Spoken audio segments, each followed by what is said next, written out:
मित्रांनो नमस्कार. तुम्ही थंबनेल बघून या व्हिडिओवरती आला असेल की खरंच खाद्य खर्च तुम्हाला झिरो करता येतो का कुक्कुटपालनामध्ये. तर तेच हे आपण या आजच्या व्हिडिओमध्ये तुम्हाला सांगणार आहे.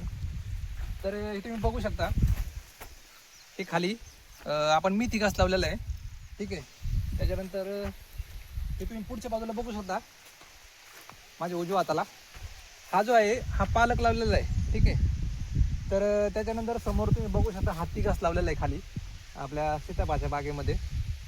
आणि तसेच जर तुम्ही थोडंसं पुढे खायला जर याला बाजार असेल तर आपण हे बाजारामध्ये विकण्यासाठी नव्हतो, नाहीतर हे आपण कोंबड्यांना खायला घालतो.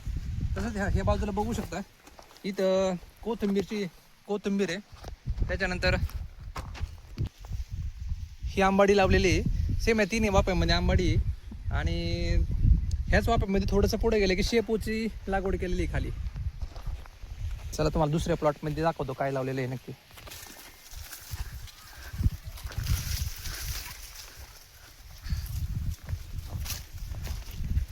तर मित्रांनो हे तुम्ही बघू शकता आपण या 2 वळी खास कोंबड्यांसाठी आपण हे लावलेले आहेत. हे बघा, हे याला कुठल्याही प्रकारचं आपण औषध मारत नाहीये. तुम्ही जे किडी बघू शकता, कीड पण आहे याच्यामध्ये.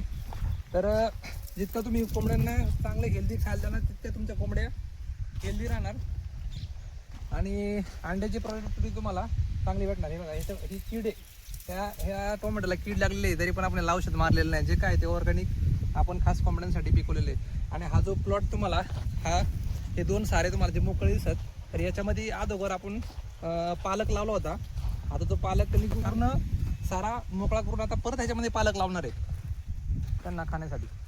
मित्रांनो इथं तुम्ही बघू शकता या वाफ्यामध्ये याच्यामध्ये कांदा पात लावलेले बघा. हे कांदा आहे पूर्ण आपण कोंबड्यांसाठीच केलेलं आहे. यातले काही मोठे मोठे कांदे आहेत आपण घरी वापरणार खाण्यासाठी, आणि बाकीचे राहिलेले सगळे आपण ते कोंबड्यांना खाण्यासाठी वापरणार. आणि तसंच साईडला बघू शकता हे हा चुका आहे. म्हणजे जे काही समजा आपण खाली बी टाकलेले आहेत ते पण आपण हे चुक्याचं कोंबड्यांसाठी वापरतो खाण्यासाठी. तर मित्रांनो हे तुम्हाला मगाशी मी सांगितलं होतं की आपण हे मका पण कोंबड्यांना टाकतो.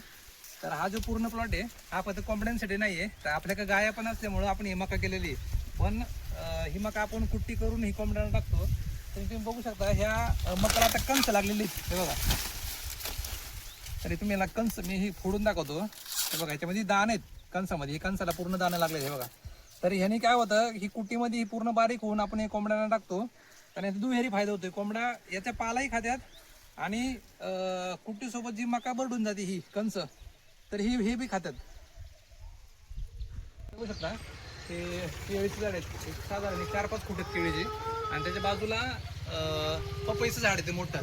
तर आपण या केळीच्या झाडाचं काय करतो, त्याचे फांद्या तोडून आपण पक्ष्यांना टाकतो. पूर्ण पाला ते खातात. आणि तसंच ते पपई ज्यावेळेस पिकते त्यावेळेस पिकेल पपई आपण त्या पक्ष्यांना टाकतो. बघू शकता हे बघा तुम्ही आतमध्ये बघू शकता. हे शेडच्या आतमध्ये आपण हे शेवग्याचे झाडं लावलेले आहेत. हे बघा साधारण किती उंच झालेले आहेत. तर ह्याचा पाला पण आपण कोंबड्यांना टाकतो. आणि तसेच हे बाजूला हे बघा तुम्हाला बाजूला हत्ती घास दिसतोय. तर याचाही पाला आपण टाकला तरी चालतो. हा बी पाला कोंबड्या खातात. तसंच हे बाजूला तुम्ही ही आळूचं बघताय, ही आळूची पानं. तर याचा पण उपयोग आपण कोंबड्यांना फीड म्हणून करू शकतो. हे पण आपण हे कोंबड्यांना टाकू शकतो. हे पण चांगल्या पद्धतीने आपण कोंबड्या खातात. हे बघा मित्रांनो तुम्ही हे बघू शकता. आता आपण तुम्हाला मेथी घास तुम्हाला मगाशी दाखवला होता. तर ह्या मेथी घासात आता कापणी केलेली. तर हे बघा हे आणि हा मेथी घास आता कापायचा राहिलेला ना, हा कापण्यासाठी आलेला आहे. आणि तुम्ही बाजूला बघू शकता की हा एकदा कापून झालेला आहे. हा वाढलेला आहे. हा ज्यावेळेस संपेल, माझ्या समोरचा प्लॉट ज्यावेळेस संपेल त्याच्यानंतर हा कापणीसाठी येईल. आणि त्याच्या बाजूला आपण तुम्हाला मगाशी मी पालक दाखवला होता. तर मित्रांनो तुम्ही म्हणसाल की इतकं वेगवेगळं खाणं देणं त्यांना गरजेचं आहे का? तर गरजेचं आहे मित्रांनो. कारण की प्रत्येक भाजीपाल्यात तर त्यांना वेगवेगळे घटक भेटत जातात. त्यांची अंडी उत्पादन क्षमता वाढते, तसेच त्यांची रोगप्रतिकार शक्ती वाढते. ते हे या भाजीपाल्यातून त्यांना ते भेटतं. तर मित्रांनो तुम्ही आता बघितलं असेल की आपण कोंबड्यांसाठी काय काय लावलेलं आहे. मेथी घास लावला होता. त्याच्यानंतर तुम्हाला पालक दाखवला, टोमॅटो दाखवले, त्याच्यानंतर आपले पपई दाखवले, केळीची दाखवली. त्यानंतर हातघास, शेवगा आणि मका, असे हत्ती घास, असे अनेक प्रकारचे फोडर म्हणजे फीड म्हणू शकतो आपण त्याला, आपण तुम्हाला दाखवलं. तर मित्रांनो, या सगळ्यासाठी मी एक साधारण एक 6 ते 7 गुंठे माझे गुंतवले आहेत कोंबड्यांसाठी. तर याच्यामध्ये एक प्रश्न होतो की खरंच खाद्य खर्च झिरो होतं का? तर मित्रांनो नाही, खाद्य खर्च झिरो नाही करता येत, पण खाद्य खर्च आपण ह्या सगळ्या गोष्टी वापरून नक्कीच कमी करू शकतो. कारण की तुम्ही बघू शकता, आज ही मेथी घास हा वन टाईम आहे, पण ह्याचं बी खूप महाग आहे. हे सुरुवातीला लावायला लागतं आणि ह्याचं काय एकदा कटिंग केली की ते ह्याला वाढ खूप आहे. कटिंग केली की ते कंटिन्युअस वाढत राहतं, त्यामुळे ह्याचा वन टाईम कॉस्ट आहे.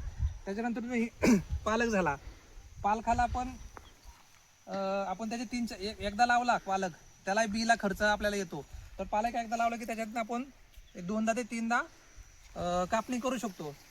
तर मित्रांनो, हा सगळा भाजीपाला आपल्या आणण्यासाठी तुम्ही म्हणत असाल की आपण मार्केटवरून आणू शकतो, पण मार्केटला जायला आपल्याला आपला वेळ खर्च होणार आहे, तिथं जाऊन आपल्याला पेट्रोल खर्च होणार आहे, गाडीचा खर्च होणार आहे, आणि आपल्याला माहीत नाही की मार्केटमधून आपल्याला फीड भेटणार आहे ते खरंच ऑर्गॅनिक आहे का नाही, त्याच्यावरती किती पैसे मारले आणि त्याच्यानं आपल्या कोंबड्यांना किती हानी होणार आहे हे आपल्याला माहीत नाही. त्याच्यामुळे मित्रांनो, जर तुम्ही कुक्कुटपालनामध्ये असाल आणि तुमच्याकडे जागा जर असेल तर नक्कीच तुम्ही ह्या गोष्टीचा वापर करा. थोड्या म्हणजे आता हे माझं मी एक 6 ते 7 गुंठ जास्त गुंतवलेले आहेत. तर तुम्ही त्या 6 ते 7 गुंठाचे छोटे छोटे प्लॉट करून अशा छोटा भाजीपाला लावून तुमचा फीड कॉस्ट कमी करून, म्हणजे हे शेतातल्या फोडर वापरून जितकं मी तुम्हाला दाखवले त्याने तुम्ही कोंबड्यांच्या खाद्यावरचा खर्च कमी करू शकता, पण झिरो नाही करू शकत. धन्यवाद.